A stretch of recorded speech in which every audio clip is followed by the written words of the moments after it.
നമസ്കാരം. BBC വാർത്തകൾ ആരംഭിക്കുന്നു. ആദ്യം പ്രധാന വാർത്തകൾ. കുന്നത്തെ വെൽനസ് സെന്റർ എതിർക്കുന്നത് CPMന് തന്നെ വൻ തിരിച്ചടിയാകുമെന്നാണ് വലിയ വിഭാഗം പ്രവർത്തകരുടെയും കണക്കുകൂട്ടൽ.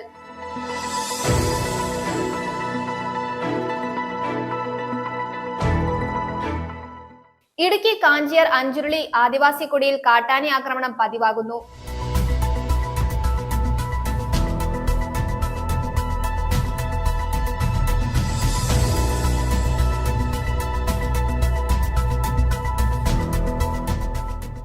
കേരള NGO യൂണിയൻ ജില്ലാ വൈസ് പ്രസിഡന്റ് ആയിരുന്ന നീര ഭാസ്കറിന് യാത്രയയപ്പ് നൽകി. കേരള NGO യൂണിയൻ സംസ്ഥാന വൈസ് പ്രസിഡന്റ് TM ഹാജറ യോഗം ഉദ്ഘാടനം ചെയ്തു.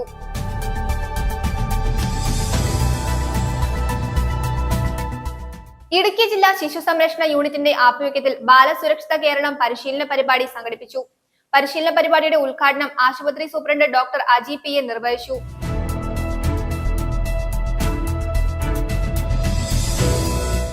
ഇടുക്കി പ്രസ് ക്ലബിന്റെ നേതൃത്വത്തിൽ മണ്ടമറ്റം അക്വാറ്റിക് സെന്ററിന്റെ സഹകരണത്തോടെ മാധ്യമപ്രവർത്തകർക്കായി സൗജന്യ നീന്തൽ പരിശീലന പദ്ധതിയായ സ്വിം 2025 തുടക്കമായി. പദ്ധതിയുടെ ഉദ്ഘാടനം നഗരസഭാ ചെയർമാൻ K. ദീപക് നിർവഹിച്ചു.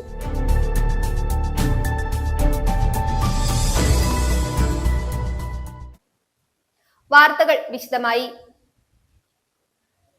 കുന്നത്തെ വെൽനസ് സെന്റർ എതിർക്കുന്നത് CPMന് തന്നെ വൻ തിരിച്ചടിയാകുമെന്നാണ് വലിയ വിഭാഗം പ്രവർത്തകരുടെയും കണക്കുകൂട്ടൽ. CPM നേതൃത്വം നൽകുന്ന ഇടതുപക്ഷം ഭരിച്ചുകൊണ്ടിരുന്നപ്പോഴാണ് വെൽനസ് സെന്റർ കുന്നത്തെ വാടക കെട്ടിടത്തിലേക്ക് മാറ്റുവാൻ തീരുമാനമെടുത്തത്.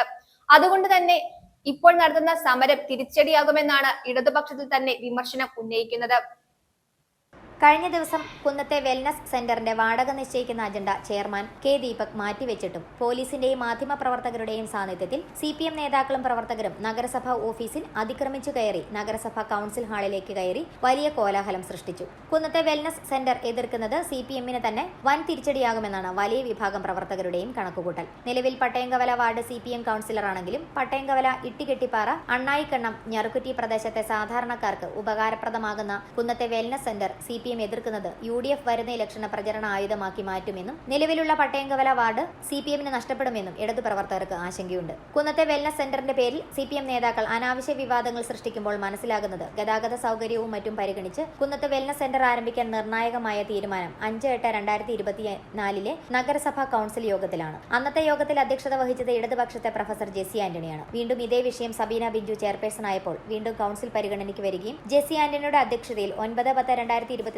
കൂടിയ യോഗത്തിൽ കുന്നത്തെ വെൽനസ് സെന്റർ ആരംഭിക്കുവാൻ എടുത്ത തീരുമാനം വീണ്ടും അംഗീകരിക്കുകയും ചെയ്തു. കൂടാതെ സബീന ബിഞ്ചു അധ്യക്ഷയായ 17/1/2025 കൂടിയ യോഗത്തിൽ നഗരസഭയ്ക്ക് 2 വെൽനസ് സെന്റർ കൂടി അനുവദിക്കണമെന്ന് സർക്കാരിനോട് ആവശ്യപ്പെടുവാൻ തീരുമാനിച്ചു. കൂടാതെ കുന്നം വെൽനസ് സെന്ററിന്റെ പദ്ധതി ജില്ലാ ആസൂത്രണ സമിതിയിൽ നേരിയ കാലതാമസം വന്നപ്പോൾ മുൻ ചെയർമാൻ സനീഷ് ജോർജ് ജില്ലാ കളക്ടർക്ക് നൽകിയ പരാതിയെ തുടർന്ന് ജില്ലാ പ്ലാനിംഗിൽ നിന്ന് നൽകിയ മറുപടിയിൽ കുന്നത്തെ തുറക്കൽ ബിൽഡിംഗിന്റെ ഉടൻ വെൽനസ് സെന്റർ ആരംഭിക്കാമെന്ന് 31/12/24 അറിയിച്ചു. ഇത്തരം സംഗതികൾ മറച്ചുവെച്ച് പൊതുജനങ്ങളെ വിഡ്ഢികളാക്കാൻ ശ്രമിക്കുന്ന CPM നേതാക്കൾ സ്വയം പരിഹാസ്യരാകുന്നതാണ് കാണാൻ കഴിയുന്നത്.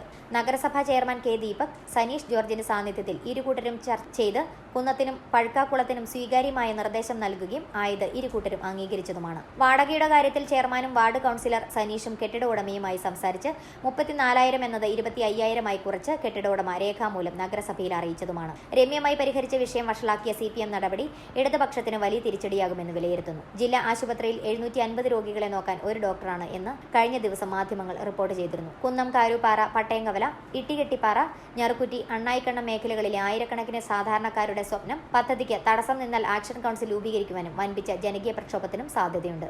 News bureau Thodupuzha. ഇടുക്കി കാഞ്ചിയാർ അഞ്ചുരുളി ആദിവാസി കുടിയിൽ കാട്ടാന ആക്രമണം പതിവാകുന്നു. കഴിഞ്ഞ ദിവസം കുടിയിലെത്തിയ കാട്ടാന ഒരു വീട് തകർക്കുകയും നിരവധി പേരുടെ കൃഷി നശിപ്പിക്കുകയും ചെയ്തു. നീണ്ട ഇടവേളയ്ക്ക് ശേഷമാണ് കാഞ്ചിയാർ അഞ്ചുരുളി ആദിവാസി സെറ്റിൽമെന്റിൽ കാട്ടാനശല്യം രൂക്ഷമാകുന്നത്. ഒരു മാസം മുൻപ് ഒരു ആന മാത്രമാണ് എത്തിയതെങ്കിൽ ഇപ്പോൾ 6 ആനകളാണ് പ്രദേശത്ത് നാശം വിധിക്കുന്നത്. കഴിഞ്ഞ ദിവസം എത്തിയ കാട്ടാനക്കൂട്ടം റെജി ചിരട്ടവയലിൽ, കുഴിയാനിപ്പള്ളിൽ രുക്മിണി, ജെയിംസ് പ്ലാപ്പറമ്പിൽ, റിൻഡ വെട്ടിക്കൽ തുടങ്ങിയവരുടെ ഏലം ഉൾപ്പെടെയുള്ള കൃഷിദേഹങ്ങൾ നശിപ്പിച്ചു. ജെയിംസ് പ്ലാപ്പറമ്പലിന്റെ വീടും കാട്ടാനകൾ തകർത്തു. ഒരു 3 മാസം മുന്നേ ഒരാന വന്നു. അത് കഴിഞ്ഞ് ഒരു മാസം കഴിഞ്ഞപ്പോൾ 2 ആന വന്നു. ഇപ്പോൾ 2 ആന 4 ആയി, ഇപ്പോൾ 6 ആയി. അതുകൊണ്ട് ഇപ്പോൾ ഞങ്ങൾക്ക് കോളനിയുടെ അടുത്ത് ഒരു 50 മീറ്റർ അകലെ ഇന്നലെ വെളുപ്പിന് 6 മണിയൊക്കെ ആയപ്പോൾ തന്നെ ആന വന്ന സ്ഥിതി. ഉണ്ട്. അപ്പോൾ അതുകൊണ്ട് കോളനിവാസികൾ മൊത്തം പരിഭ്രാന്തരായിട്ട് ഇരിക്കുന്നൊരവസ്ഥയാണ്. അതിനകത്തോട്ട് വന്നാലുള്ള അവസ്ഥ ഭയങ്കര ദയനീയമാണ്. അപ്പോൾ അതിനുള്ള അധികൃതർ അതിനുള്ള വേണ്ട നടപടികൾ എത്രയും പെട്ടെന്ന് ഈ പറഞ്ഞ പോലെ ഫെൻസിങ്ങോ അല്ലെങ്കിൽ ഇങ്ങനെ ട്രഞ്ച് കോരാനുള്ള ഒരു സംവിധാനങ്ങൾ ചെയ്യാനും കേന്ദ്രപാതയിൽ ഇറങ്ങണമെന്നാണ് ഞങ്ങൾക്കിപ്പോൾ പറയാനുള്ളത്. സെറ്റിൽമെൻറ്റിന് ചേർന്ന് വരെ ആന വന്നിരിക്കുകയാണ്. സെറ്റിൽമെൻറ്റിലേക്ക് ആന കടന്നാലുള്ള സ്ഥിതി നമുക്ക് പറയാൻ പറ്റത്തില്ല. തൊട്ട് അടുത്തടുത്ത് വീടുകൾ, അവിടെയെല്ലാം കൊച്ചു കുട്ടികൾ, ഗർഭിണികൾ, വയസ്സായ ആളുകൾ, അവരെയൊക്കെ രാത്രികാലങ്ങളിലോ പകലോ ഏത് സമയത്ത് വന്നാലും അവർക്കൊന്ന് ഓടി രക്ഷപ്പെടാൻ പോലും കഴിയാത്ത വിധത്തിലുള്ള സ്ഥിതിയാണുള്ളത്. അതിൻ്റെയൊക്കെ തൊട്ട് ചേർന്ന് വരെ ആന വന്നു. ഇന്നലെ BSSൻ്റെ പ്രസിഡൻ്റ് അടക്കം BSSൻ്റെ ഭാരവാഹികൾ, അതുപോലെ നാട്ടുകാർ, ഫോറസ്റ്റ് അധികൃതർ എല്ലാവരും കൂടി ആനയെ മിനിങ്ങാന്ന് ഓടിച്ചു വിട്ടു. വീണ്ടും അത് ഇന്നലെ കൂടുതൽ ആനകളാണ് വന്നത്. ഇന്നലെ 4 ആനകളാണ് വന്നത്. ആദ്യത്തെ ദിവസം 2 ആനയാണ് വന്നത്. അപ്പം കൂടുതൽ ആനകൾ ഈ കൃഷിയിടത്തിലേക്ക് ഇറങ്ങുമ്പോൾ ഇവിടെയുള്ള ആളുകൾ വളരെ പേടിച്ചാണ് ജീവിക്കുന്നത്. അവർക്ക് മുന്നോട്ട് എന്ത് ചെയ്യും എന്നറിയാൻ പറ്റാത്ത അവസ്ഥയിലാണ് ഇപ്പം ഇവിടെയുള്ള ആളുകൾ ജീവിക്കുന്നത്. അത് ഈ പ്രത്യേകിച്ച് ഈ ചക്കയുടെയൊക്കെ കാലമാകുന്ന സമയത്ത് ആണ്. ഇപ്പം പ്ലാവിലൊക്കെ ഒരുപാട് ചക്കകളൊക്കെ പറിച്ചിട്ടിട്ടുണ്ട്. തെങ്ങുകളൊക്കെ മറിച്ചിട്ട് അത് തിന്നുന്നുണ്ട്. കവുങ്ങുകൾ നശിപ്പിക്കുന്നു. അത്തരത്തിലുള്ള വലിയ ഒരു കൃഷിനാശമാണ് ഇവിടെ ഉണ്ടായിരിക്കുന്നത്. ലക്ഷക്കണക്കിന് രൂപയുടെ നഷ്ടമാണ് കൃഷിക്കാർക്കുണ്ടായിരിക്കുന്നത്. അഞ്ചുരുളി ആദിവാസി കുടിയിൽ 5 വർഷം മുമ്പ് വൈദ്യുതി വേലി സ്ഥാപിക്കാൻ വനംവകുപ്പ് 10 ലക്ഷം രൂപ അനുവദിച്ചിരുന്നു. എന്നാൽ അന്ന് ഈ മേഖലയിൽ കാട്ടാനശല്യം കുറവാണെന്ന പേരിൽ പദ്ധതി നടപ്പാക്കിയില്ല. കാട്ടാനശല്യം മൂലം പണിക്ക് പോകാൻ പോലും കഴിയാത്ത അവസ്ഥയിലാണ് ആദിവാസികൾ ഉൾപ്പെടെയുള്ളവർ. മഴ ശക്തമാകുന്നതോടെ അഞ്ചുരുളി ആദിവാസി കൂടി ഒറ്റപ്പെടുന്ന അവസ്ഥയുണ്ടാകും. വന്യമൃഗശല്യം ഒഴിവാക്കുവാൻ RRTയെ ഉൾപ്പെടെ നിയമിക്കണമെന്നാണ് ഇവരുടെ ആവശ്യം. News bureau, Idukki. Kerala NGO union ജില്ലാ വൈസ് പ്രസിഡന്റ് ആയിരുന്ന നീന ഭാസ്കറിന് യാത്രയയപ്പ് നൽകി. തൊടുപുഴ ഗായത്രി ഓഡിറ്റോറിയത്തിൽ നടത്തിയ യാത്രയയപ്പ് യോഗം കേരള NGO യൂണിയൻ സംസ്ഥാന വൈസ് പ്രസിഡന്റ് TM ഹാജറ ഉദ്ഘാടനം ചെയ്തു. നിരവധി വ്യക്തികൾ യോഗത്തിൽ സന്നിഹിതരായിരുന്നു. കേരള NGO യൂണിയൻ ജില്ലാ വൈസ് പ്രസിഡന്റായിരുന്ന നീന ഭാസ്കറിന് യാത്രയയപ്പ് നൽകി. 2001 ചരക്ക് സേവന നികുതി വകുപ്പിൽ സർവീസിൽ പ്രവേശിച്ച് 2025 ഏപ്രിൽ 30 സർവീസിൽ നിന്നും സ്വയം വിരമിച്ചു. Kerala NGO union area president, ജില്ലാ സെക്രട്ടേറിയറ്റ് അംഗം, വനിതാ സബ് കമ്മിറ്റി ജില്ലാ കൺവീനർ, ജില്ലാ വൈസ് പ്രസിഡന്റ് എന്നീ നിലകളിൽ പ്രവർത്തിച്ചു. 2002ലെയും 2013ലെയും പണിമുടക്ക് സമരത്തിൽ നേതൃത്വപരമായ പങ്കുവഹിച്ചു. തൊടുപുഴ ഗായത്രി ഓഡിറ്റോറിയത്തിൽ നടത്തിയ യാത്രയയപ്പ് യോഗം കേരള NGO യൂണിയൻ സംസ്ഥാന വൈസ് പ്രസിഡന്റ് TM ഹാജറ ഉദ്ഘാടനം ചെയ്തു. ഇന്നൊരു ഏകദിന പണിമുടക്കിലേക്കോ അതല്ലെങ്കിൽ മറ്റേതെങ്കിലും രീതിയിലുള്ള ഒരു സമരങ്ങളിലേക്ക് പോകുന്നൊരു ഘട്ടം വരുമ്പോൾ ഒരു സമരത്തിൽ പങ്കെടുത്താൽ എങ്ങനെയാണ് എന്നുള്ള വലിയ പേടിയോടുകൂടി നിൽക്കുന്ന, നമുക്ക് കിട്ടിയിട്ടുള്ള ഒരു ജോലി അത് നഷ്ടപ്പെടുമോ എന്നുള്ള ഒരു ആശങ്കയോടുകൂടി നിൽക്കുന്ന ഒരു കാലഘട്ടത്തിൽ നിന്നും വ്യത്യസ്തമായി താൻ പ്രവർത്തിച്ചു വന്നിരുന്ന മേഖലയിൽ നിന്ന് കടന്നു വന്നു എന്നുള്ളതിനപ്പുറത്തേക്ക് ഈ സിവിൽ സർവീസിൻ്റെ സംരക്ഷണത്തിന് വേണ്ടി ആ സിവിൽ സർവീസിനെ ഇല്ലാതാക്കുന്ന നയങ്ങൾക്കെതിരെയുള്ള പോരാട്ടം അതിശക്തമായി മുന്നോട്ട് കൊണ്ടുപോകാൻ തീരുമാനിക്കുമ്പോൾ ആ 2002ലെ പണിമുടക്കിൻ്റെ ഭാഗമായി നീനയും മാറുകയായിരുന്നു. തുടർന്ന് 2013ലെ പണിമുടക്കങ്ങളിലും വ്യത്യസ്തമായ നിലപാടായിരുന്നില്ല സ്വീകരിച്ചിരുന്നത്. ആ വ്യത്യസ്തമായ നിലപാടുകൾ എതിരായി മുന്നോട്ട് പോകുമ്പോഴും താൻ നിൽക്കുന്ന മേഖലയിലെ പ്രവർത്തനങ്ങൾ ഏറ്റെടുക്കുകയും അതോടൊപ്പം തന്നെ ഇവിടെ സൂചിപ്പിക്കപ്പെട്ട FSCTO പ്രസ്ഥാനത്തിൻ്റെ ഭാഗമായിട്ടുള്ള പ്രവർത്തനങ്ങളാണെങ്കിലും മേഖലയുമായി ബന്ധപ്പെട്ട് നിൽക്കുന്ന പ്രവർത്തനങ്ങളിലാകെ തന്നെ വലിയൊരു ഇടപെടൽ ശക്തിയായി തന്നെയാണ് നീന നിന്നിട്ടുള്ളത്. സംസ്ഥാന സെക്രട്ടേറിയറ്റ് അംഗം S. സുനിൽകുമാർ, ജില്ലാ president KK Prasabhakumar, secretary CS Mahesh, joint secretary TG Rajeev, FSETO ജില്ലാ വൈസ് പ്രസിഡന്റ് ബിജു സെബാസ്റ്റ്യൻ, നീന ഭാസ്കരൻ എന്നിവർ സംസാരിച്ചു. News bureau, Thodupuzha. ഇടുക്കി ജില്ലാ ശിശു സംരക്ഷണ യൂണിറ്റിന്റെ ആഭിമുഖ്യത്തിൽ ബാലസുരക്ഷിത കേരളം പരിശീലന പരിപാടി സംഘടിപ്പിച്ചു. തൊടുപുഴ ജില്ലാ ആശുപത്രി കോൺഫറൻസ് ഹാളിൽ നടന്ന പരിശീലന പരിപാടിയുടെ ഉദ്ഘാടനം ആശുപത്രി സൂപ്രണ്ട് ഡോക്ടർ അജി PN നിർവഹിച്ചു. ജില്ലയിലെ സൈക്കോ സോഷ്യൽ കൗൺസിലർമാർക്ക് വേണ്ടിയാണ് പരിശീലന പരിപാടി നടത്തിയത്. ഇടുക്കി ജില്ലാ ശിശു സംരക്ഷണ യൂണിറ്റിന്റെ ആഭിമുഖ്യത്തിൽ കുട്ടികൾക്കിടയിലെ ലഹരി ഉപയോഗം കണ്ടെത്തുന്നതിനും പ്രതിരോധിക്കുന്നതിനുമായി ജില്ലയിലെ സൈക്കോ സോഷ്യൽ കൗൺസിലർമാർക്ക് പരിശീലന പരിപാടി സംഘടിപ്പിച്ചു. ബാലസുരക്ഷിത കേരളം കർമ്മ പദ്ധതിയുടെ ഭാഗമായാണ് ജില്ലാ മാനസികാരോഗ്യ പരിപാടിയുടെ സഹകരണത്തോടെ ശില്പശാല സംഘടിപ്പിച്ചത്. സ്കൂൾ വിദ്യാർത്ഥികൾക്കിടയിലെ ലഹരി വസ്തുക്കളുടെ ഉപയോഗം കണ്ടെത്തുന്നതിനും ശാസ്ത്രീയ ഇടപെടലുകളിലൂടെ ലഹരി ഉപയോഗം പ്രതിരോധിക്കുന്നതിനും സ്കൂൾ കൗൺസിലർമാരെ പ്രാപ്തരാക്കുകയാണ് പരിശീലന പരിപാടിയുടെ ലക്ഷ്യം. തൊടുപുഴ ജില്ലാ ആശുപത്രി കോൺഫറൻസ് ഹാളിൽ നടന്ന പരിശീലന പരിപാടിയുടെ ഉദ്ഘാടനം ആശുപത്രി സൂപ്രണ്ട് ഡോക്ടർ അജി PN നിർവഹിച്ചു.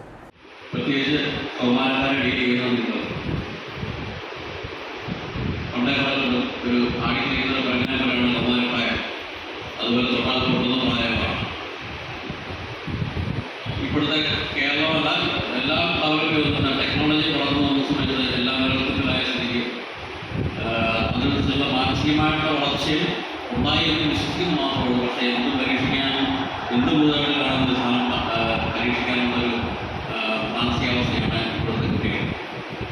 പണ്ട് കാലത്ത് ആലോചിക്കുകയാണെങ്കിൽ ശരിക്കും സ്കൂളൊക്കെ കഴിഞ്ഞാൽ ഒരു 4 മുതൽ 7 മണി വരെ എല്ലാവരും അറിയുന്നത് കഴിഞ്ഞിട്ടാണ് വീട്ടിൽ കയറുന്നത്. ഇപ്പോഴത്തെ കാലം അതല്ല. ശരിക്കും നല്ലൊരു ഫ്രണ്ട്സ് പോലും ഉണ്ടോ സംശയമാണ്. മറ്റുള്ള നമ്മൾ കാര്യങ്ങളാണ് നമ്മളോട് ഡിസ്കസ് ചെയ്തിട്ടുണ്ടാണ്. പക്ഷെ അതെല്ലാം കാലം മാറി അനുസരിച്ച് എല്ലാം ഇതെല്ലാം മാറി. എല്ലാവരും മൊബൈലും അല്ലെങ്കിൽ ലാപ്ടോപ്പ് പോലെയുള്ള കാര്യങ്ങളാണ് കൊണ്ടുനടക്കുന്നത്. കളികളൊക്കെ വളരെ കുറവാണ്. ലാപ്ടോപ്പിൽ അല്ലെങ്കിൽ മൊബൈലിൽ എന്ത് കാര്യമൊന്നും അതിൽ പരീക്ഷകളിലൊക്കെ മാർക്ക് കുറയുകയൊക്കെ ചെയ്യുമ്പോൾ അതിൽ എന്തെങ്കിലും ഒരു പ്രോബ്ലം. അതുപോലെ തന്നെ ഒരു കൂട്ടുകാരോട് കളിച്ചുകൊണ്ടിരിക്കുന്നതാണ് പെട്ടെന്ന് കളിയൊക്കെ നിർത്തി ഒറ്റയ്ക്ക് ഇരിക്കുന്നുണ്ട്. ഇടുക്കി ജില്ലാ ശിശു സംരക്ഷണ ഓഫീസർ നിഷ VA അധ്യക്ഷത വഹിച്ചു. ഇടുക്കി ജില്ലാതല ICDS programme officer Manju, Idukki ജില്ലാ മാനസികാരോഗ്യ പരിപാടി nodal officer doctor Athira Chandran, child protection officer Joman George, ORC psychologist Jacqueline Thankachan, ജില്ലാ ആശുപത്രി nursing superintendent Viji KN, PRO Merina George എന്നിവർ പ്രസംഗിച്ചു. വനിതാ ശിശുവികസന വകുപ്പിന്റെ ഭാഗമായി പ്രവർത്തിക്കുന്ന 60ഓളം സൈക്കോ സോഷ്യൽ സ്കൂൾ കൗൺസിലർമാർ പരിശീലനം നേടി. News bureau, Thodupuzha. Idukki press ക്ലബിന്റെ നേതൃത്വത്തിൽ മണ്ടമറ്റം അക്വാറ്റിക് സെന്ററിന്റെ സഹകരണത്തോടെ മാധ്യമപ്രവർത്തകർക്കായി സൗജന്യ നീന്തൽ പരിശീലന പദ്ധതിയായ സ്വിം 2025 തുടക്കമായി. പദ്ധതിയുടെ ഉദ്ഘാടനം നഗരസഭാ ചെയർമാൻ K ദീപക് നിർവഹിച്ചു. നീന്തൽ പരിശീലകൻ ബേബി വർഗീസ് പദ്ധതി വിശദീകരണം നടത്തി. ചടങ്ങിൽ press club president Vinod Kannolil, treasurer Alvin Thomas, vice president Latheef എന്നിവർ പങ്കെടുത്തു. ഇടുക്കി ജില്ലയിലെ തന്നെ ഏറ്റവും നന്നായി മെയിൻറ്റെയിൻ ചെയ്യുന്ന ഏറ്റവും സൗകര്യമുള്ള ഒരു സ്കൂളാണ് നമ്മുടെ മണ്ഡലത്തിലുള്ളത്. അപ്പോൾ അത് അത്രമാത്രം നല്ലപോലെയാണ് അത് കൈകാര്യം ചെയ്യുന്നത്. എല്ലാ ദിവസവും രാവിലെ ഞങ്ങൾ ചെല്ലുമ്പോൾ ഞങ്ങൾ നേരത്തെ ചെല്ലും. ഞങ്ങളൊക്കെ പോകും. കാരണം ചെല്ലുന്നതിന്റെ ഉദ്ദേശം എന്ന് വെച്ചാൽ ബേബിസാറിന്റെ ഒരു 1 മണിക്കൂർ പ്രാക്ടീസ് അവിടെ ഉണ്ട്.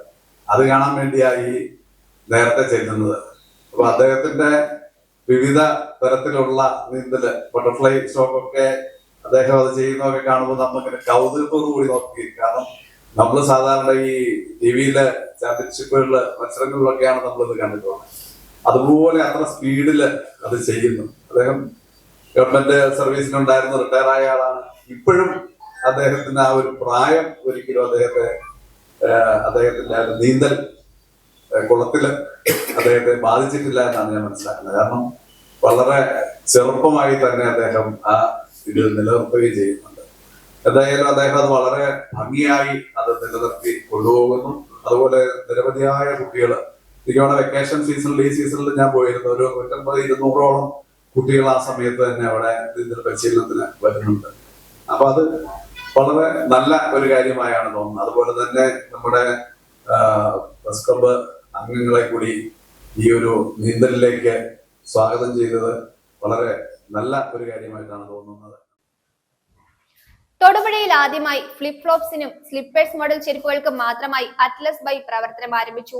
തൊടുപുഴ മാതാ ഷോപ്പിംഗ് കോംപ്ലക്സിന് എതിർവശം അറ്റ്ലസ് ആർക്കേഡിൽ ആരംഭിച്ച അറ്റ്ലസ് ബൈ ഷോറൂമിന്റെ ഉദ്ഘാടനം Thodupuzha municipal chairman K Deepak നിർവഹിച്ചു. 99 രൂപയ്ക്ക് ഫ്ലിപ്പ് ഫ്ലോപ്സ് ആൻഡ് സ്ലിപ്പേഴ്സ് മോഡലിന്റെ വലിയ കളക്ഷനാണ് ഇവിടെ ഒരുക്കിയിരിക്കുന്നത്. പാദങ്ങളുടെ സൗന്ദര്യം വർദ്ധിപ്പിക്കുവാൻ ഫ്ലിപ്പ് ഫ്ലോപ്സിന്റെയും സ്ലിപ്പേഴ്സിന്റെയും അതിവിപുലമായ ശേഖരവുമായി അറ്റ്ലസ് ബൈ പ്രവർത്തനം ആരംഭിച്ചു. 99 രൂപയ്ക്ക് മനോഹരമായ ചെരുപ്പുകളാണ് അറ്റ്ലസിൽ ഒരുക്കിയിരിക്കുന്നത്. പാലാ റോഡിൽ മാതാ ഷോപ്പിംഗ് കോംപ്ലക്സിന് എതിർവശത്ത് അറ്റ്ലസ് ആർക്കേഡിൽ 2 നിലകളിലായാണ് അറ്റ്ലസ് ബൈ ഒരുങ്ങിയിരിക്കുന്നത്. അറ്റ്ലസ് ബൈയുടെ ഉദ്ഘാടനം മുനിസിപ്പൽ ചെയർമാൻ K ദീപക് നിർവഹിച്ചു.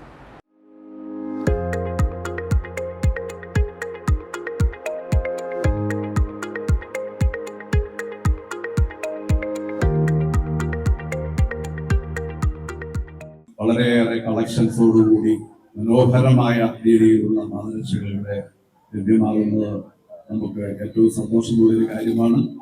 വിവിധങ്ങളായ മേഖലകളിലുള്ള ഇവരുടെ ഈ ഫിറ്റ്നസ് ഗ്രൂപ്പിന്റെ ഓരോ നീക്കവും ഒരു വസ്ത്രവ്യാപാര രംഗത്താണെങ്കിലും അതുപോലെ ഷോപ്പിംഗ് മാളുകൾ ഉൾപ്പെടെയുള്ള നിരവധിയായ മേഖലകളിൽ ഇവര്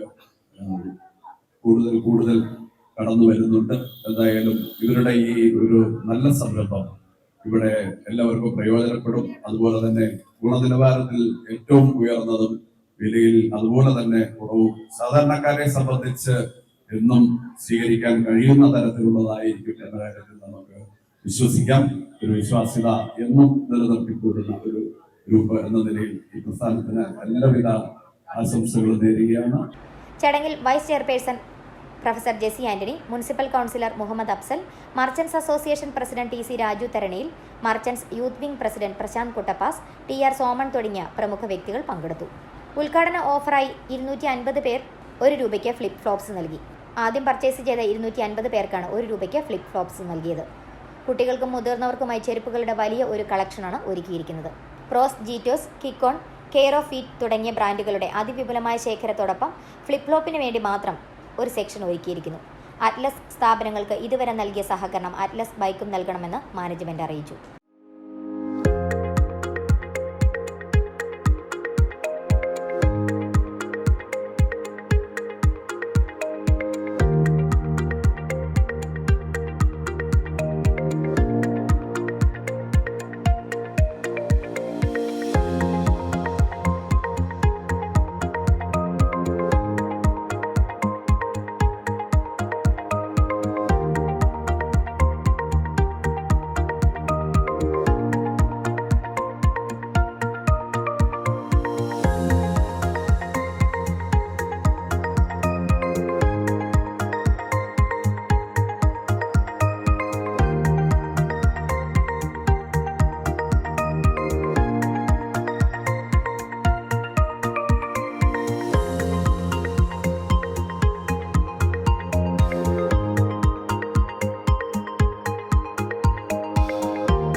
പഞ്ചായത്തിലെ കുടിവെള്ള സ്രോതസ്സിൽ കാട്ടുപന്നിയെ ചത്ത നിലയിൽ കണ്ടെത്തി. വനംവകുപ്പ് അധികൃതരെ വിവരം അറിയിച്ചെങ്കിലും അവരെത്തി ചിത്രമെടുത്ത് മടങ്ങിയതല്ലാതെ പന്നിയെ നീക്കം ചെയ്തില്ല.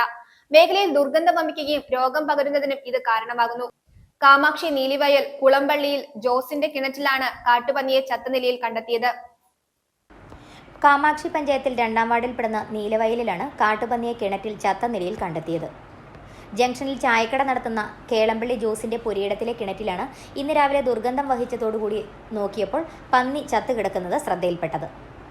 ഉടൻ തന്നെ ഗ്രാമപഞ്ചായത്ത് അംഗത്തെ വിവരം അറിയിക്കുകയും മെമ്പർ അറിയിച്ചതനുസരിച്ച് വനം വകുപ്പ് അധികൃതരെത്തി ചത്തുകിടക്കുന്നതിന്റെ ചിത്രങ്ങളെടുത്ത് മടങ്ങുകയും ചെയ്തു. ഒരു മാടക്കട കൊണ്ട് ഇച്ചിരി ചായയൊക്കെ അടിച്ചു കൊടുത്താണ് നമ്മളിവിടെ ജീവിക്കുന്നത്. നമ്മൾ ഈ താഴെ നമ്മുടെ പറമ്പിൽ തന്നെ നമുക്കൊരു കിണറുള്ള ആ കിണറ്റിൽ നിന്നായിരുന്നു നമ്മൾ വെള്ളം ഉപയോഗിച്ചുകൊണ്ടിരുന്നത്. ദൈവാനുഗ്രഹം കൊണ്ട് 1 മാസം മുമ്പ് ഈ മോട്ടർ കേടായത് കാരണം നമ്മുടെ അയലോക്കത്ത് നിന്ന് വെള്ളം കൊടുത്താണ് നമ്മളിപ്പോൾ കാര്യങ്ങൾ നടത്തുന്നത്. ഇപ്പം ഇവിടെ ഒരു സ്മെല്ല് വന്നുകൊണ്ടാണ് ഞങ്ങൾ താഴെ ചെന്ന് കിണറ്റിൽ ചെന്ന് നോക്കി. ഇച്ചിരി ഇറക്കമായതുകൊണ്ട് ഒന്നും പോയി നോക്കുന്നില്ല. താഴെ ചെന്ന് നോക്കി കഴിഞ്ഞപ്പോൾ അതിനകത്തൊരു കാട്ടുപന്നി ചത്ത് മലച്ച് കിടക്കുക. അത് നമ്മുടെ ഇപ്പോഴത്തെ സാഹചര്യം കാട്ടുപന്നിയുടെ ഭയങ്കര ശല്യമാണ് നമുക്കിവിടെ. ഒരു കൃഷിയോ സംവിധാനങ്ങളോ ഒന്നും ഇവിടെ നമുക്ക് വെച്ച് പിടിപ്പിക്കാൻ ഇതൊന്നും പറ്റാത്തൊരു സാഹചര്യമാണ്. നമ്മൾ നമ്മുടെ വാർഡ് മെമ്പറെ വിളിച്ച് വിവരം പറഞ്ഞു, ഇന്നുപോലെ പന്നി ചത്ത് കിടക്കുകയാണ്. അപ്പോൾ മെമ്പർ അന്നേരം ഫോറസ്റ്റുകാരെ വരാണ്ട് വിളിച്ച് പറഞ്ഞു. ഇവിടെ 2 ഫോറസ്റ്റുകാർ വന്നു ഒരു വണ്ടിക്ക്. അവരിവിടെ വന്നേച്ച് അവർ താഴെ പോയി നോക്കി ഒരു ഫോട്ടോ ഒക്കെ എടുത്തു കഴിഞ്ഞാൽ ഞാൻ അവരോട് ചോദിച്ചു എന്താ ചെയ്യുന്നത്, നമുക്കത് നിങ്ങൾക്ക് അതിനകത്ത് എന്തെങ്കിലും ചെയ്യാനുണ്ടോ എന്ന് ചോദിച്ചു. അന്നേരം അവർ പറഞ്ഞ് ഞങ്ങളിവിടെ സാധാരണ ഇങ്ങനെ ഒരു സംഭവം ഉണ്ടായി കഴിഞ്ഞ് കഴിഞ്ഞാൽ ഞങ്ങൾ വരുന്നു, കാണുന്നു, കണ്ടു കഴിഞ്ഞ് ഏതെങ്കിലും കാരണവശാൽ ആരെങ്കിലും വ്യക്തികൾ ചെയ്തതാണെങ്കിൽ അവരുടെ പേര് കേസെടുക്കുന്നു. അതല്ലാതെ കണ്ട് ഞങ്ങൾക്ക് വേറൊന്നും ചെയ്യാനില്ലെന്ന് പറഞ്ഞു അവർ പോവുകയും ചെയ്തു. ഇതിപ്പോൾ ഈ മേഖല മൊത്തം ഈ മണം കൊണ്ട് വ്യാപിച്ചിരിക്കുക. ഇപ്പോൾ ഒരു പൈസ മുടക്കി അതിനെ മറവ് ചെയ്യാനോ അല്ലെങ്കിൽ അതിന് ചോദിക്കുന്ന 10,000-5,000 രൂപയൊക്കെയാണ് ഓരോരുത്തർ ചോദിക്കുന്നത്. അതിപ്പോൾ എടുത്ത് കൊടുക്കാനില്ലാത്തതുകൊണ്ട് അത് അങ്ങനെ തന്നെ കിടക്കുകയാണ്. എന്നാൽ പന്നിയെ കിണറ്റിൽ നിന്നും നീക്കം ചെയ്യുന്നതിനോ തുടർ നടപടികളോ സ്വീകരിച്ചില്ല. പരിസരത്ത് ദുർഗന്ധം വമിക്കുകയാണ്. പന്നിയുടെ ജഡം പോസ്റ്റ്മോർട്ടം നടത്തിച്ച ശേഷം സംസ്കരിക്കേണ്ട നടപടി പോലും സ്വീകരിക്കാതെ വനം വകുപ്പ് അധികൃതർ മടങ്ങിയത് മേഖലയിൽ കടുത്ത പ്രതിഷേധത്തിനും കാരണമാണ്. കാട്ടുപന്നികൾ നാട്ടിലിറങ്ങി കൃഷി നശിപ്പിക്കുന്നത് മേഖലയിൽ പതിവാണ്. എന്നാൽ ഇത്തരം സംഭവങ്ങളിൽ വനം വകുപ്പിന്റെ നടപടികളിൽ കർഷകർ ആശങ്കയുമാണ്. കിണറ്റിൽ ചത്തുകിടക്കുന്ന കാട്ടുപന്നിയുടെ ജഡം നീക്കം ചെയ്യുവാനുള്ള ചുമതല വനം വകുപ്പിനാണെന്ന നിലപാടിലാണ് നാട്ടുകാർ. ഇവിടെ സാധാരണക്കാർ ആയ കർഷകർ അധിവസിക്കുന്ന ഒരു മേഖല കൂടിയാണിത്. ഇവിടെയുള്ള പട്ടയഭൂമിയിൽ കാട്ടുപന്നികൾ അതിരൂക്ഷമായി കൃഷിയിടങ്ങളിൽ ശല്യമുണ്ടാക്കുകയും അതുപോലെ കൃഷി ചെയ്ത് ജീവിക്കാൻ പറ്റാത്ത ഒരവസ്ഥയാണ് ഇന്ന് നിലവിലുള്ളത്. ഇവിടെ കുളമ്പള്ളി ജോസേട്ടൻ എന്ന ഒരു ചായക്കടക്കാരൻ്റെ കിണറ്റിൽ ഒരു കാട്ടുപന്നി വന്ന് വീണ് ചത്തുകിടക്കുകയാണ്. പുള്ളിയുടെ കുടിവെള്ളമാണത്. ഇവിടെ ആ ചായക്കടയിലിരുന്ന് ചായ കുടിക്കാൻ പോലും പറ്റാത്ത അവസ്ഥയാണ് ഇന്നുള്ളത്. അതുപോലെ ഭയങ്കര മണമാണ് അവിടുന്ന് ആ കിണറ്റിൽ നിന്നും ഇങ്ങോട്ട് അടിക്കുന്നത്. അതുകൊണ്ട് ഈ കാട്ടുപന്നികളെ പിടിക്കാനുള്ള മാർഗ്ഗങ്ങൾ എന്തെങ്കിലും സ്വീകരിക്കണം. എങ്കിൽ മാത്രമേ ഇവിടെ കർഷകന് ജീവിക്കാൻ സാധിക്കുകയുള്ളൂ. News bureau, Idukki. ഇടമലക്കുടി കൃഷിഭവനിൽ കൃഷി അസിസ്റ്റന്റ് തസ്തിക അനുവദിക്കണമെന്ന് Kerala agricultural technical staff association Idukki ജില്ലാ കമ്മിറ്റി യോഗത്തിൽ ഭാരവാഹികൾ ആവശ്യപ്പെട്ടു. ജില്ലാ പ്രസിഡന്റ് KA ബുഷ്ര യോഗത്തിൽ അധ്യക്ഷത വഹിച്ചു. ഇടമലക്കുടിയിലെ വിഷയങ്ങളും സാഹചര്യങ്ങളും കൃത്യമായി ചൂണ്ടിക്കാണിച്ച് Kerala agricultural technical staff association സംസ്ഥാന സെക്രട്ടറി C അനീഷ് കുമാറിന്റെ നേതൃത്വത്തിൽ കൃഷിമന്ത്രിക്ക് നിവേദനം നൽകി. ദേവികുളം ബ്ലോക്കിന് കീഴിൽ വിസ്തൃതമായ വനത്താൽ ചുറ്റിക്കിടക്കുന്നതും ഹെക്ടർ കണക്കിന് കുരുമുളകും ഏലവും അടക്കം നിരവധി കാർഷിക വിളകളാൽ സമ്പന്നമായതും കേരളത്തിലെ ഏക ഗോത്രവർഗ പ്രദേശവുമായ ഇടമലക്കുടി പഞ്ചായത്ത് കൃഷിഭവനിൽ പുതുതായി ഒരു കൃഷി അസിസ്റ്റന്റ് തസ്തിക അനുവദിക്കണമെന്ന് Kerala agricultural technical staff association Idukki ജില്ലാ കമ്മിറ്റി യോഗത്തിൽ ഭാരവാഹികൾ ആവശ്യപ്പെട്ടു. ജില്ലാ പ്രസിഡന്റ് KA ബുഷ്ര അധ്യക്ഷത വഹിച്ച യോഗത്തിൽ ജില്ലാ സെക്രട്ടറി ES സോജൻ റിപ്പോർട്ട് അവതരിപ്പിച്ചു. ജോയിന്റ് കൌൺസിൽ ജില്ലാ secretary R Bijumon, president KS Rakesh, ജില്ലാ സെക്രട്ടേറിയറ്റ് അംഗം MS Sreekumar, NS Ibrahim, Kerala agricultural technical staff association സംസ്ഥാന സെക്രട്ടറി VK ജിൻസ്, സംസ്ഥാന കമ്മിറ്റി അംഗം MR രതീഷ്, സംസ്ഥാന കൌൺസിൽ അംഗങ്ങളായ PT വിനോദ്, ജോൺസൺ കുരുവിള, ജില്ലാ കമ്മിറ്റി അംഗങ്ങളായ അൻസൽന Dileep, K Santhosh, CS Rajani, VC Manoj, തുമ്പി വിശ്വനാഥൻ, CS ദയ, N ഉമേഷ്, അമ്പിളി KR എന്നിവർ സംസാരിച്ചു. ഇടമലക്കുടിയിലെ വിഷയങ്ങളും സാഹചര്യങ്ങളും കൃത്യമായി ചൂണ്ടിക്കാണിച്ച് Kerala agricultural technical staff association സംസ്ഥാന ജനറൽ സെക്രട്ടറി C അനീഷ് കുമാറിന്റെ നേതൃത്വത്തിൽ കൃഷിമന്ത്രിക്ക് നിവേദനം നൽകി. കേരളത്തിലെ ഏക ഗോത്രവർഗ പഞ്ചായത്താണ് ഇടമലക്കുടി പഞ്ചായത്ത്. ഇവിടെയുള്ള കൃഷിഭവൻ്റെ രൂപീകരണ കാലഘട്ടം തൊട്ട് തന്നെ ഒരു കൃഷി അസിസ്റ്റൻ്റ് തസ്തികയുമായിട്ടാണ് കൃഷിഭവൻ്റെ പ്രവർത്തനം മുന്നോട്ട് പോകുന്നത്. ഹെക്ടർ കണക്കിന് കുരുമുളകും ഏലകൃഷിയും അടക്കം കാർഷിക വിളാൽ സമ്പന്നമായ എടമലക്കുടി പഞ്ചായത്തിൽ അടിയന്തരമായ ഒരു കൃഷി അസിസ്റ്റൻ്റ് തസ്തിക അനുവദിക്കണമെന്നാണ് Kerala agriculture technical staff association ആവശ്യപ്പെടുന്നത്. 14 വാർഡുകളിലായി ഏകദേശം 24ഓളം ആദിവാസി സെറ്റിൽമെൻറ്റ് കോളനികൾ ഇവിടെയുണ്ട്. ഓരോ സെറ്റിൽമെൻറ്റ് കോളനികൾ തമ്മിലുള്ള അകലം ഏകദേശം 4-5 കിലോമീറ്ററാണ്. വലിയ കാൽനടയായി വാഹന സൗകര്യമില്ലാത്ത സ്ഥലത്ത് കാൽനടയായി സഞ്ചരിച്ചുകൊണ്ടാണ് കൃഷിഭവൻ ഉദ്യോഗസ്ഥർ കൃഷി ഫീൽഡ് സന്ദർശനം നടത്തി വരുന്നത്. കൃഷി വകുപ്പിൻ്റെ ഫാർമേഴ്സ് രജിസ്ട്രി അടക്കം ജനകീയ ആസൂത്രണ പദ്ധതികളും നിരവധിയായിട്ടുള്ള കൃഷിഭവൻ്റെ പദ്ധതികളും സമയബന്ധിതമായി നടപ്പിലാക്കുന്നതിന് ഈ ജീവനക്കാരുടെ അഭാവം വലിയ പ്രതിസന്ധി പലപ്പോഴും സൃഷ്ടിക്കുകയാണ്. അതോടൊപ്പം തന്നെയാണ് പ്രകൃതിക്ഷോഭവും വന്യമൃഗ ആക്രമണവും ശല്യവും രൂക്ഷമായ ഒരു പഞ്ചായത്താണ്. അതുകൊണ്ട് കാര്യക്ഷമവും സുതാര്യമായിട്ടുള്ള കൃഷിഭവൻ്റെ പ്രവർത്തനങ്ങൾ താഴെത്തട്ടിലെത്തിക്കുന്നതിന് അടിയന്തരമായി ഒരു കൃഷി അസിസ്റ്റൻ്റ് തസ്തിക ഇവിടെ അനുവദിക്കേണ്ടതുണ്ട്. ഇത് സംബന്ധിച്ച് നിവേദനം ബഹുമാനപ്പെട്ട കൃഷി വകുപ്പ് മന്ത്രിക്ക് സംഘടന നൽകിയിട്ടുണ്ട്. വളരെ അനുഭാവപൂർവമായ ഒരു സമീപനമാണ് ഗവൺമെൻറ്റിൻ്റെ ഭാഗത്തുണ്ടാകുന്നത്.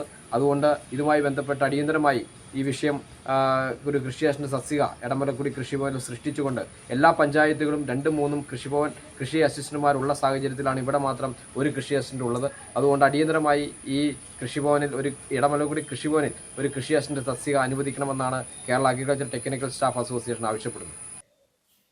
വണ്ണപ്പുറത്ത് വീണ്ടും മോഷണം. ഉറങ്ങിക്കിടന്ന വീട്ടമ്മയുടെ 1.25 പവന്റെ മാല മോഷ്ടിച്ചു. മുട്ടുകണ്ടം ചെങ്ങഴിമറ്റത്തിൽ അബ്ദുൾ കരീമിന്റെ വീട്ടിലാണ് മോഷണം നടന്നത്. തിങ്കളാഴ്ച വെളുപ്പിന് 1:30യോടെയാണ് സംഭവം. മോഷ്ടാവിനായി വലവിരിച്ച് പോലീസ്. വണ്ണപ്പുറത്ത് വീടിന്റെ പിൻവശത്തെ വാതിൽ കുത്തി തുറന്ന് ഉറങ്ങിക്കിടന്ന വീട്ടമ്മയുടെ 1.25 പവന്റെ മാല മോഷ്ടിച്ചു. മുട്ടുകണ്ടം ചങ്ങഴിമറ്റത്തിൽ അബ്ദുൾ കരീമിന്റെ വീട്ടിലാണ് മോഷണം നടന്നത്. ഇയാളുടെ ഭാര്യ സൽമയുടെ മാലയാണ് കവർന്നത്. വീടിന്റെ പിൻവശത്തെ കതകിന് സമീപത്തെ ജനലിന്റെ ഒരു പാളിയുടെ കൊളുത്ത് ഇട്ടിരുന്നില്ല. ഇത് തുറന്ന പിൻവശത്തെ കതകിന്റെ ഓടാമ്പൽ മാറ്റിയാണ് കതക് തുറന്നത്. തിങ്കളാഴ്ച വെളുപ്പിന് 1:30യോടെയാണ് സംഭവം. മാല പൊട്ടിച്ച സമയത്ത് സൽമ ഉണരുകയും ബഹളം വയ്ക്കുകയും ചെയ്തു. ഇതിനിടെ മോഷ്ടാവ് കടന്നുകളഞ്ഞു. രാത്രിയിൽ 1:30യോടുകൂടിയാണ് 1-1:30 ഇടയ്ക്കുള്ള സമയത്താണ് എൻ്റെ വാതിൽ തുറന്ന് കയറി എൻ്റെ ഭാര്യയുടെ കഴുത്തിരുന്ന മാല പറിച്ചുകൊണ്ട് പോയത്. അത് കഴിഞ്ഞ് അടുക്കളയിൽ വേറെ റൂമിൽ ഞങ്ങൾ കിടക്കുന്ന റൂമല്ല, അല്ലാതെ റൂമിൽ ലൈറ്റ് വിട്ടായിരുന്നു. അതുകൊണ്ട് കുറേ സാധനം വലിച്ചോ വാരി ബെഡിൽ വിട്ടിട്ടുണ്ടായിരുന്നു. ഞാൻ അറിഞ്ഞില്ലായിരുന്നു. കുടുംബം വിളിച്ചപ്പോഴേക്ക് പുള്ളിക്കാരിക്ക് ഒരു അസ്വസ്ഥത ഉണ്ടായി. പുള്ളിക്കാരി അന്നേരത്തേക്കും ഞാൻ വന്നപ്പോഴേക്കും 2 വാതിലും കുറ്റിയിട്ട രീതിയിലാണ് പെണ്ണുമ്പിള്ള വന്നിട്ടതാണോ ആണോന്ന് എനിക്കറിയില്ല. ബാഗിൽ പുള്ളിക്കൊരു ഇതില്ലായിരുന്നു. അങ്ങനെ സംഭവിച്ചു. പിന്നെ അത് കഴിഞ്ഞാൽ അടുത്ത വീട്ടിൽ പോയി വിളിച്ചുകൊണ്ട് ഇവിടെ തൊട്ടടുത്ത വീട്ടിൽ ചെന്നപ്പോൾ അവിടെ ആളില്ലായിരുന്നു. അതിൻ്റെ അപ്പുറത്തുള്ളൊരു വീട്ടിൽ പോയി പ്രിൻസ് എന്ന് പറഞ്ഞ ചേട്ടനെ വിളിച്ചുകൊണ്ട് വന്നപ്പോൾ അവനെ വന്ന് ചോദിച്ച് വന്നു കഴിഞ്ഞപ്പോഴാണ് ഈ സംഭവം എല്ലാം ഞങ്ങൾ അറിയുന്നത് ശരിക്കും. വിവരം ഉടൻ കാളിയാർ പോലീസിൽ അറിയിച്ചു. പോലീസ് എത്തി പരിസരങ്ങളിൽ അന്വേഷണം നടത്തിയെങ്കിലും മോഷ്ടാവിനെ കണ്ടെത്താനായില്ല. രാവിലെ പോലീസ് നായയെ എത്തിച്ച് പരിശോധന നടത്തി. കാളിയാർ ഇൻസ്പെക്ടർ ബിജു ജോൺ ലൂക്കോസിന്റെ നേതൃത്വത്തിൽ അന്വേഷണം ഊർജിതമാക്കി. കോടിക്കുളം ടൗണിൽ ഭീതി പരത്തി തെരുവുനായ. ടൗണിലെത്തുന്ന കാൽനട യാത്രക്കാർക്ക് നേരെയും ഇരുചക്ര വാഹന യാത്രികർക്കു നേരെയുമാണ് നായയുടെ ആക്രമണ ശ്രമം. വാഹനങ്ങളുടെ പിറകെ കുരച്ചോടുന്നതും യാത്രക്കാരിൽ ഭീതി പരത്തുകയാണ്. കോടിക്കുളം ടൗണിന് പുറമെ കൊടുവേലി, തലക്കാമ്പുറം എന്നിവിടങ്ങളിലും നായശല്യം രൂക്ഷമാണ്. കഴിഞ്ഞ ദിവസം തലക്കാമ്പുറം ഭാഗത്ത് താമസിക്കുന്ന യുവതിയെ തെരുവുനായ ആക്രമിച്ചതിനെ തുടർന്ന് ഗുരുതര പരിക്കുകളോടെ ചികിത്സയിലാണ്. കോടിക്കുളം ടൗണിൽ ഭീതി പരത്തി തെരുവുനായ. ടൗണിലെത്തുന്ന കാൽനട യാത്രക്കാർക്ക് നേരെയും ഇരുചക്ര വാഹന യാത്രികർക്ക് നേരെയുമാണ് നായയുടെ ആക്രമണ ശ്രമം.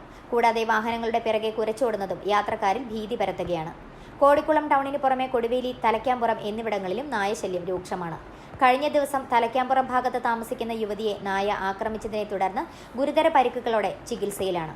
കോടിക്കുളത്തെ 2 സ്കൂളുകളിലെ വിദ്യാർത്ഥികളടക്കം സഞ്ചരിക്കുന്ന ഈ ടൗണിലെ നായയുടെ സാന്നിധ്യം ഏറെ ആശങ്കപ്പെടുത്തുന്നുവെന്നും വിഷയത്തിൽ അടിയന്തര നടപടി വേണമെന്നും ന്യൂനപക്ഷ മോർച്ച മണ്ഡലം ജനറൽ സെക്രട്ടറി NC ആന്റണി ആവശ്യപ്പെട്ടു. News bureau, Vannappuram. പ്രധാന വാർത്തകൾ ഒരിക്കൽ കൂടി.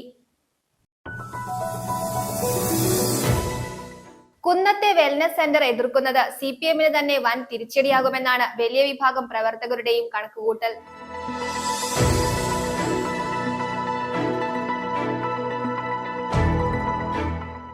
ഇടുക്കി കാഞ്ചിയാർ അഞ്ചുരുളി ആദിവാസി കുടിയിൽ കാട്ടാന ആക്രമണം പതിവാകുന്നു.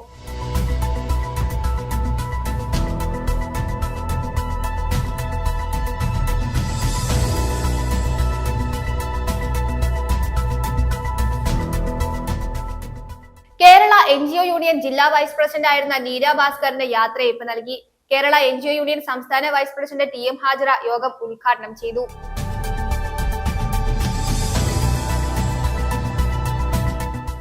ഇടുക്കി ജില്ലാ ശിശു സംരക്ഷണ യൂണിറ്റിന്റെ ആഭിമുഖ്യത്തിൽ ബാലസുരക്ഷിത കേരളം പരിശീലന പരിപാടി സംഘടിപ്പിച്ചു. പരിശീലന പരിപാടിയുടെ ഉദ്ഘാടനം ആശുപത്രി സൂപ്രണ്ട് ഡോക്ടർ അജി PA നിർവഹിച്ചു.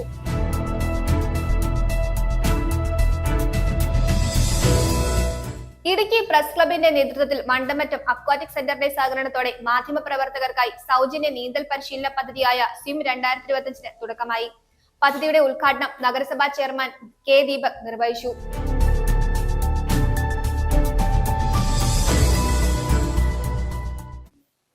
ഇതോടെ ഈ വാർത്താ ബുള്ളറ്റിൻ സമാപിക്കുന്നു.